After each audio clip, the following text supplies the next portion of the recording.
देखिए, ये जो प्रोग्राम है, ये जो बिज़नेस एम्प्लॉयमेंट ब्यूरो और जामिया हमदर्द ने मिलकर किया है, ये अटेंडेंट्स की और नर्सिंग असिस्टेंट की ट्रेनिंग है बेसिकली। और इसको ट्रेन करने का मकसद ये था कि अभी जैसे आपने देखा पिछले दिनों में कोरोना की सेकंड लहर में कि इवन फैसिलिटीज़ अवेलेबल होने के बाद भी उन फैसिलिटीज़ का इस्तेमाल नहीं किया जा सका। जैसे ऑक्सीजन सिलेंडर्स अगर किसी को मिल गए, पहले तो मिले मुश्किल से, मिले तो उसको चलाना नहीं आता था, उसको लगाना नहीं आता था, कैसे लगाएं, कितने प्रेशर पर ऑक्सीजन दें, कितनी ऑक्सीजन दें, कैसे उसको खोलें, कैसे बंद करें, बहुत सारे इश्यूज़ थे। ऐसे जो पेशेंट सिक थे, सपोज़ कीजिए कि उसको वॉमिटिंग थी, तो वॉमिटिंग को हम कैसे उसको पेशेंट के पोस्चर को मेंटेन करें, डिफरेंट टाइप के इश्यूज़ थे जिसके लिए बहुत बेसिक नॉलेज की ज़रूरत थी। और वो बेसिक नॉलेज का आदमी हमारे पास उस वक्त अवेलेबल नहीं था। इसलिए इस तरह के जो प्रोग्राम हैं जिसके अंदर बिल्कुल बेसिक नॉलेज दी गई है, पेशेंट के शिफ्ट करने की, पेशेंट को स्ट्रेचर पे लाने की, पेशेंट को व्हील चेयर पे लाने की, पेशेंट के पोस्चर को चेंज करने की, पेशेंट की केयर की, ऑक्सीजन देने की, आईवी फ्लूइड देने की, ये तमाम ऐसी चीज़ें थीं जिसके लिए हमारे पास आदमी अवेलेबल नहीं था। और अब जब हम बात करते हैं कि थर्ड वेव भी आ सकती है कोरोना की, खुदा ना करे कि वो वेव आए, लेकिन हमको उसके लिए तैयार तो रहना पड़ेगा। तो फिर वही सिचुएशन से हमको दोबारा फेस करना होगा, उन्हीं सिचुएशन को फेस करना होगा कि ये लोग नहीं मिलेंगे। इसलिए ज़रूरत है कि इस किस्म के ज़्यादा से ज़्यादा लोगों को तैयार किया जाए। मैं आपको बताऊं कि the other day we are meeting with the health minister along with the vice chancellor.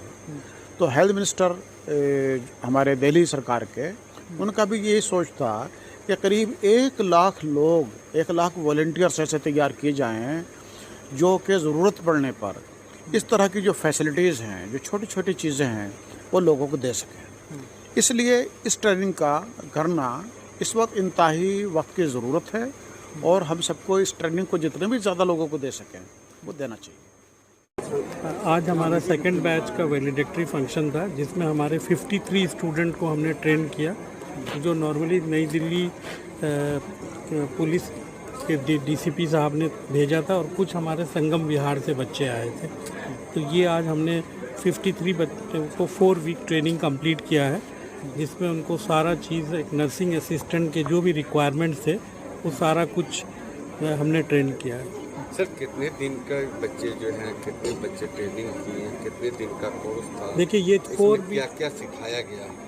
देखिए ये 4 वीक्स का प्रोग्राम था जिसमें नर्सिंग के जो प्राइमरी चीज़ें जैसे CPR करना, ऑक्सीजन का कनेक्ट, ऑक्सीमीटर कैसे लगाते हैं, आपको ऑक्सीजन का कनेक्शन कैसे करते हैं, जो भी एक नर्सिंग असिस्टेंट की ज़रूरत ट्रेनिंग होती है वो सारा ट्रेनिंग किया। हमारे यहाँ भारत सरकार के द्वारा बनाया हुआ दक्ष का एक ट्रेनिंग सेंटर है जिसकी डायरेक्टर प्रोफेसर मंजू शिवानी जी हैं, जिन्होंने वो सिमुलेशन के ज़रिए भी सारा ट्रेनिंग प्रोग्राम में बताया है। और बच्चों का मैंने फीडबैक अभी देखा, दे आर हाईली सेटिस्फाइड। जब वो आए थे और 4 हफ्तों में उनमें काफ़ी फ़र्क आया। और सेकंड ट्रेनिंग जो है हमारा नेक्स्ट वीक होगा, थर्ड ट्रेनिंग। उसके अलावा भी हमारे पास दिल्ली पुलिस के साउथ दिल्ली के डीसीपी साहब ने भी 30 बच्चों के लिए कहा है। तो ये जो ट्रेनिंग है इसमें जामिया हमदर्द, दिल्ली पुलिस और bureau BEB, business and employment bureau, जो हकीम साहब का बहुत ही पुराना एक NGO जो काफ़ी आउटरीच प्रोग्राम करती है सोसाइटी के निचले तबकों को, और फिर वो उनको प्लेसमेंट भी कराती है। तो ये ट्रेनिंग कुल मिला के बहुत ही अच्छा आउटरीच प्रोग्राम है और इस वक्त कोविड वॉरियर की बहुत ज़रूरत है। सर, आपने कहा CPR के लिए ट्रेनिंग दे रहे हैं, तो उसमें IV कैनुला भी लगेगा, वो सारा किस कुछ तरीके से आप बोले? हाँ, वो एक्चुअली DC साहब ने आपको इसका सारा ओवरव्यू बताया कैसे हम क्या सिखा रहे हैं इनको। कैन्यूला ये लोग नहीं लगाएंगे क्योंकि वो एक टेक्निकल हो जाता है प्रोसीजर, उसमें काउंसिल इन्वॉल्व होती है, अलग होता है। इनको हम क्या तैयार कर रहे हैं, जैसे कि अभी आपने कोविड में देखा था कि ना तो ऑक्सीजन लगाना पता लग रहा था, क्या पोजीशन हो तो ऑक्सीजनेशन अच्छा हो जाए, मतलब जो सिंपल बेसिक चीज़ें हैं जिनसे हम कोविड का इलाज कर सकते हैं और बहुत मदद कर सकते हैं, हम बहुत जाने बचा सकते हैं उन छोटी छोटी चीज़ों से, हमने उनको वो सिखाया।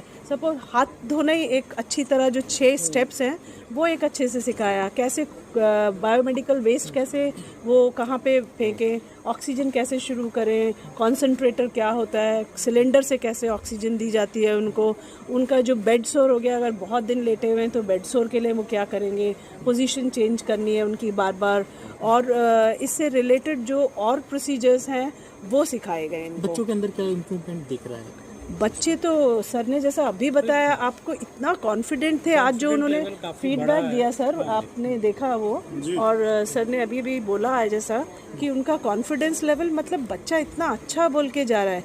क्या सीखे जो मैंने अभी आपको बताया, ये बच्चे लोग भी बता के गए स्टेज पे आके कि वो क्या क्या सीखे हैं। बच्चे जो है ये समाज के बहुत ही नीचे तबके से आए हैं, जिसमें कुछ लोग ग्रेजुएट भी हैं, कुछ 12th भी हैं, कुछ 10th हैं, कुछ 8वीं क्लास की हैं, और पहले वाले ट्रेनिंग में से कुछ लोगों को आउटर दिल्ली में जॉब भी मिल चुका है, तो उसके लिए भी वीसी साहब बहुत, और मुफ्ती साहब और हमारे चांसलर साहब, वो मिलके इतना एफर्ट कर रहे हैं कि उनको खाली ट्रेनिंग ही ना दी जाए, उनके आगे का जो रोज़ी रोटी का ज़रिया भी वो उनको प्रोवाइड कर रहे हैं। और मैं समझती हूँ कि मुझे ये मुफ्ती साहब ने बात बताई थी, एक्चुअली मैं उनकी बात चुरा रही हूँ, कि अगर आप किसी बच्चे को 10,000 रुपये देते हैं वो, और 10,000 रुपये लगा के एक ट्रेनिंग कराते हैं, तो उसकी अहमियत और 10,000 देने की अहमियत में ज़मीन आसमान का अंतर है। एक चीज़ मैं और एक ऐड करना चाहता हूँ कि आपने रिसेंटली दिल्ली सरकार ने बोला था कि मैं 1 लाख नर्सिंग असिस्टेंट को, तो जामिया हमदर्द ने ऑलरेडी अपने एकेडमिक काउंसिल में 6 महीने का नर्सिंग असिस्टेंट कोर्स को पास कर दिया है। बहुत जल्दी हम उनको सर्टिफिकेट प्रोग्राम करेंगे, फिर आगे वो डिप्लोमा और डिग्री के लिए भी तैयार होंगे। तो ये हम 12, 10+2 के बाद ये ऑलरेडी हम लोग कर दिए, और वेरी सून हम लोग उनको अभी एडवर्टाइज करने जा रहे हैं। और हमदर्द नेशनल फाउंडेशन जो कि 64 में बना था, और supported by business and employment bureau और जामिया हमदर्द, तो इसको जो बनाने वाले हैं इस यूनिवर्सिटी को या इन NGOs को, वो है हमदर्द नेशनल फाउंडेशन, जिसके रूह रवां थे हकीम अब्दुल हमीद साहब। हकीम अब्दुल हमीद साहब ने एक ख्वाब देखा और कहा कि भाई यहाँ पे एक हम इंस्टीट्यूशन बनाएंगे, और ये पार्टीशन की बात हो रही थी, लोग यहाँ से बिखर रहे थे, और हकीम अब्दुल हमीद साहब यहाँ ज़मीनें ख़रीद रहे थे और कह रहे थे हम यहीं रहेंगे, और यहीं पे हम यहाँ पंडित जवाहरलाल नेहरू आए, और यहाँ पे इंदिरा गांधी आई, यहाँ पे प्राइम मिनिस्टर आए, यानी बहुत सारे लोगों ने मिल के ये हकीम साहब का साथ दिया, और आज ये जामिया हमदर्द आपके सामने है, और फार्मेसी नंबर 1 है, और हम खूब से खूब तर की तरफ ये जो इल्म की रोशनी है वो पूरे, यानी समझिए दुनिया में फैल गई है। जिस कंट्री में आप जाएंगे वहाँ पर आप जामिया हमदर्द का स्टूडेंट्स देखेंगे।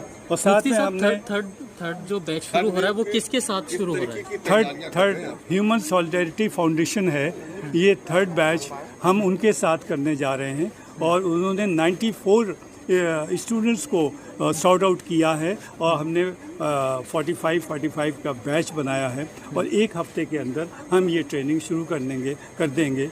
और इसके हमारे दिल्ली पुलिस के बहुत से ऑफ़र्स आ रहे हैं। अभी भी एडिशनल DCP जो साउथ दिल्ली है उनका आया कि भाई हमारे और बच्चे हैं, तो हमने उनको अभी एंटरटेन किया, और ये जब तक लोग भेजते रहेंगे हम ट्रेनिंग कराते रहेंगे। बस बात ये सिर्फ ट्रेनिंग तक ही महदूद नहीं है, हम इनका प्लेसमेंट में भी मदद करेंगे करवाने की।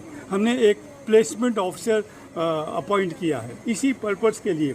अगर मान लीजिए रोडी के लड़के हैं या आउटर के लड़के हैं, तो वहाँ से एट अराउंड जो भी हेल्थ केयर सेंटर्स हैं वहाँ पे उनको सर्विसेज मिलेंगी, और इसमें हमारा पुलिस साथ दे रहे हैं, वहाँ के लोकल MLA साथ दे रहे हैं और बहुत कुछ। Placement is a backbone of any training. आपने ट्रेनिंग करा दी, अगर प्लेसमेंट नहीं है तो सब। अभी मैं आप किसी को अगर आपने 10,000 रुपये दे दिए और उसके बाद इसमें ट्रेनिंग में आपने उसके ऊपर खर्च कर दिया, वो एक अच्छा इन्वेस्टमेंट है।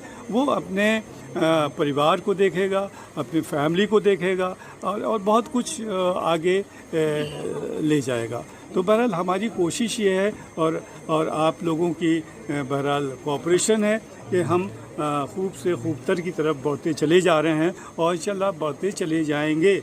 हम उन सेक्शंस को ले रहे हैं जो बेचारे 8वां पास हैं, जो बेचारे 10वां पास हैं, जो बेचारा 12वां बड़ी मुश्किल से किया है।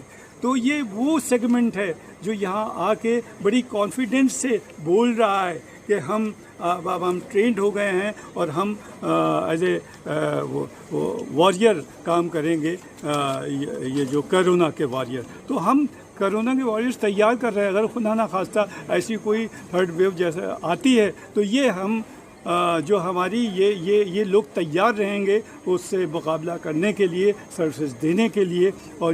और हम तो ज़्यादा से ज़्यादा पुलिस का ये है 12,000 वो तैयार करना चाहते हैं। हमने उनको टारगेट दिया है, हम 25,000 लोगों को ट्रेन करेंगे। दिल्ली बहुत बड़ा है और आप जो है ज़्यादा से ज़्यादा हमें सर्विसेज इनकी चाहिए। अभी पिछले कोरोना में क्या हुआ था कि अगर डेड बॉडी पड़ी हुई है तो उसको उठाने वाला नहीं। तो अब ये सिचुएशन आ गई, जब इस तरह के लोगों को हम ट्रेंड करेंगे तो जाहिर है हमें मैन पावर की कमी नहीं रहेगी और हम इस सोसाइटी की और इस देश की बहुत अच्छी तरह सेवा कर सकेंगे। अभी मैं फिर 2 मिनट और आपका लूँगा। अभी मैं कल फरीदाबाद गया था तो जितेंद्र सिंह साहब वहाँ की डिस्ट्रिक्ट मैजिस्ट्रेट हैं, DM से हमारी बात हुई और हमारी टीम गई थी। अभी जो डिमोलिश हुआ है फरीदाबाद में, तो जो बेचारे लोग रिहैबिलिटेशन करने के लिए, तो हमने भी अपनी सर्विसेज ऑफ़र की। हमने कहा सर हम लोग भी कुछ मदद करना चाहते हैं, तो जो बच्चे ट्रेनिंग लेना चाहते हैं हम उनको ट्रेनिंग देंगे और हम उनका प्लेसमेंट भी करवाएंगे। जी एक्चुअली जो ये सेकंड बैच कंप्लीट हुआ है, इनकी ट्रेनिंग कंप्लीट हुई है और ट्रेनिंग का बेसिक पर्पस ये है कि मंथली ट्रेनिंग है। ये हमारे कोविड वॉरियर्स बने और ये चांसेस हैं कि कोरोना दोबारा किसी और शक्ल में भी आ सकता है या किसी और उसका वेरिएंट आ सकता है। तो उसी की तैयारी है कि किस तरह से दिल्ली पुलिस के साथ मिलकर जामिया हमदर्द इन बच्चों को ट्रेन करे और इनकी प्लेसमेंट की भी तैयारी हो रही है कि जो यहाँ से बच्चे निकल रहे हैं इनका एम्प्लॉयमेंट भी स्टार्ट हो, इनकी प्लेसमेंट भी स्टार्ट हो। ये first of all I want to thank mister chancellor, हमारे जो चांसलर हैं हामिद साहब, एंड हमारे शौकत मुफ्ती साहब जो कि OSD chancellor and executive secretary BEB business and employment bureau, जो कि जिन्होंने इस ट्रेनिंग को चलाया एंड शुरू किया एंड जो है अब जो है थर्ड बैच का इनाग्रेशन करेंगे हम आगे 2-3 दिन बाद। तो ये है कि इससे कि जो हमारा जो जैसे कि अरीफ सर ने बताया कि जो थर्ड फेस आने वाला है हम उसके लिए ट्रेन कर रहे हैं वार्ड बॉयज़ को, एंड ताकि जो है स्टाफ की कोई कमी ना हो एंड रोज़गार भी मिलेगा इससे। एंड आने वाले वक्त में जो है कोई स्टाफ की कोई कमी ना हो, जैसे कि कोई फॉर एग्जांपल जैसे कि हमारा वार्ड बॉयज़ में हॉस्पिटल में लोगों की ज़रूरत पड़ती है एंड आगे चल के काफ़ी हम जो है बिल्डअप इसको करेंगे एंड काफ़ी चीज़ों की ज़रूरत पड़ सकती है। छोटी से छोटी हम अगर छोटे से लेवल पे भी देखें ना तो हमें काफ़ी ज़रूरतें आती रहती हैं। तो मैं ये चाहता हूँ कि ये चीज़ को हम और आगे बढ़ाएं और भी इसमें जो है डेवलपमेंट लाएं एंड काफ़ी लोग इससे जुड़ें, ताकि जो है आने वाले वक्त नहीं देखा है किसी ने क्या कैसा वक्त हो क्या हो। तो मैं ये चाहूँगा कि और भी लोग इसमें जुड़ें और इसमें ट्रेनिंग करें आकर के। हम जो है इसमें ये फ्री ऑफ कॉस्ट ये BEB ये प्रोवाइड करा रहा है शौकत मुफ्ती साहब, और ये है कि जो है इसे ज्वाइन करें आकर के। जो कि हमारा बैच जो होता है वो 50 अभी जो करके गया है वो 52 का था। आगे भी इसी नंबर में आएंगे 40s 50s में, जो कि ट्रेनिंग करते रहेंगे और ये ट्रेनिंग चलती रहेगी। जो कि एज शौकत मुफ्ती साहब सेट की जो है 6 बैच जो वेटिंग लिस्ट में हैं अभी वो बुकड हो चुके हैं, वो आगे भी उसे ट्रेनिंग करानी है हमें। तो ये है कि मैं तो ये चाहूँगा कि और भी लोग इसमें जुड़ें आकर के। बहुत अच्छा। और सबसे बड़ी चीज़ है कि हम शुक्रगुजार हैं जामिया हमदर्द के कि हमें ये मौका मिला, because we are working here. Job से हट के ये अलग ड्यूटी है और सोसाइटी के लिए हम कुछ कर पा रहे हैं, तो ये बहुत अच्छी चीज़ है जो कि हम जामिया हमदर्द के शुक्रगुजार हैं। Thank you.